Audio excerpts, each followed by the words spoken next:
papillon ne meurt pas de vieillesse aux éditions Casterman de Mats et Frédéric Bézian. Au fond de la jungle amazonienne, des entomologistes se confrontent à des puissances économiques belliqueuses au sujet de la surveillance d'un papillon rare. Oui, ça démarre de façon très anecdotique. Oui. Un entomologiste reçoit, venant du Brésil, lui est en France, il reçoit un colis avec des papillons ramassés par quelqu'un qui l'emploie pour lui envoyer des papillons.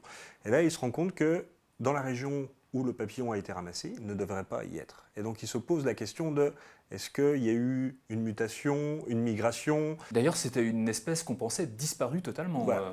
Ça l'interroge tellement qu'il décide d'aller sur place. Ouais. Et il va se rendre compte que la région qu'il veut explorer est déjà un petit peu sous la mainmise de grands groupes qui veulent exploiter les terres. Et ça va être le début d'un thriller. Voilà, une espèce de lutte écologique pour préserver ce papillon qu'on a du mal à retrouver. Oui. Et en même temps, une lutte contre les conglomérats avec les soutiens politiques, les soutiens mafieux. Il y a vraiment un côté très thriller, ce qui n'est pas surprenant de la part de Mats, parce que c'est quand même le scénariste du tueur, entre autres. Et ça marche très bien. Et c'est d'autant plus surprenant que Bézian, le dessinateur, a un trait à l'opposé des récits thrillers classiques. Oui, de Mats. Mais c'est leur première collaboration. C'est leur première collaboration. Moi, j'adore le trait de Bézian, tout en hachure, tout très acéré.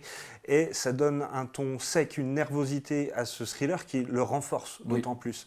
Avec une mise en... Alors, Bézian, pas une mise en couleur. Voilà. C'est un noir et blanc. Voilà. Et juste, les papillons sont colorés. Mais alors, sont colorés d'une manière très vive, comme ça apporte au récit et au dessin. Ça apporte une petite touche de poésie et de force, tout bêtement, même si absolument le trait de Bézian n'a absolument pas besoin d'une colorisation. Et justement, cet apport de la couleur par toutes petites touches vraiment fait un apport narratif énorme. Et c'est un récit qui se dévore aussi. C'est très nerveux. Il y a cette découverte du Brésil contemporain, il y a cette découverte de l'existence de papillons rares, la protection animale, les entomologistes. Voilà, c'est vraiment un récit original. Il y a toute cette découverte-là qui se confronte à ce qu'est le Brésil contemporain d'aujourd'hui, la déforestation de l'Amazonie.